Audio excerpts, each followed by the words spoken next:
Well, good evening. It's a nice, steamy June day, so what's better than hanging out in a high tunnel? And so the project today, new tunnel, means new infrastructure, and another one of those projects that hopefully I only have to do once, so it's something I won't need to do next year. And that project today is hanging cables, or stringing cables, in the ceiling for our tomatoes so they can get trellised, because they don't have too much longer before they really want some string. So I need to install cables. We're gonna do a double leader, so I need two cables above this row, a single over here for the cucumbers, and then apparently there's more cucumbers on this last row that I did not know about, so I'm a bit short on hardware and we'll have to run another line. So I ordered most of my hardware from Zorro because it was cheap and it's quick. I used 1/8 inch cable. I have a total of 500 feet. I got two 250-foot spools, and I got these cable ends, and I had 1/8 inch cable clamps, and I got turnbuckles as well. Now, this tunnel has extended ground posts, so the sides are extra tall, which is great for ventilation. It also means that the purlins across the top are also really tall.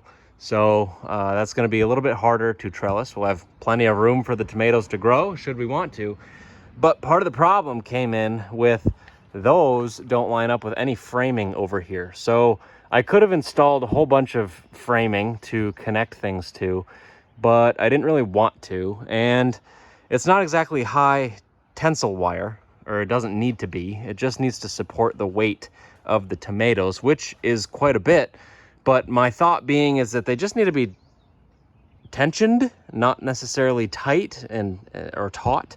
So I used just a lag bolt and a washer down into these headers. And then I got the turnbuckle for adjustment. And then you're supposed to have 3 cable clamps on each cable. I didn't order enough, so that's what it is. Also, it's not super high tension, so it's not critical, but for safety reasons. And then I went up and over all the pipes. And I went back and forth. Do I go over the pipes? Do I go under the pipes? If I go under the pipes, I could go right along the headers, which is right about 8 feet, which would be pretty easy to trellis. Realistically, we're not gonna grow the tomatoes taller than that anyways. We would either lower and lean them or top them, because who wants tomatoes 12 feet in the air? I think it's actually 10 feet to the bottom of those rafters there. But so I decided, let's go over, because then it's supported every 4 feet. And the weight of the tomato is kind of spread out, or the weight of the vine is spread out between each one.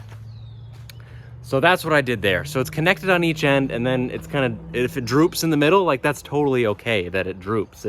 It's fine that it sags. It doesn't have to be guitar string tight, but taut was the goal. So also, like, ideally I would have through bolted it through the studs and like created it like a shackle, but I don't think it needed to be that tight, so I just went with the lag screws, which is also something we just happened to have in the shop, so that was kind of nice.